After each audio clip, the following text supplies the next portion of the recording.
जालन्यामधील परतूर पोलिसांनी अपहरणकर्त्यांच्या तावडीमधून केली तरुणाची सुटका। अपहरणकर्ता पोलिसांच्या ताब्यात। पत्नीशी वाद घालणाऱ्या मेहुण्याला संपवण्याच्या उद्देशाने नाशिकमधून अपहरण।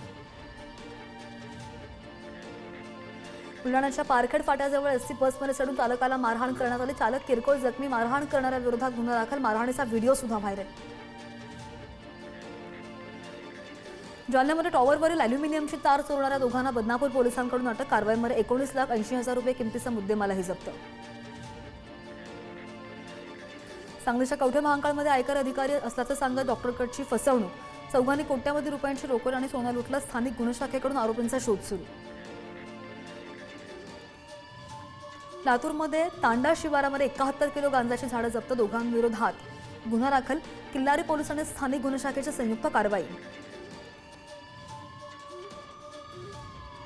बुलढाण्यामध्ये तहसीलदार एसीबीच्या जाळ्यामध्ये। शेतकऱ्याची जमीन वर्ग करण्यासाठी तहसीलदाराने मागितली होती 2 लाखांची लाच। वर्ध्यामध्ये गांजा विक्री प्रकरणी एक महिला आणि अल्पवयीन मुलगा स्थानिक गुन्हे शाखेच्या ताब्यात। आरोपींकडून 1 किलो गांजा जप्त, तर मोबाईल आणि दुचाकी असा 71,000चा मुद्देमालही जप्त।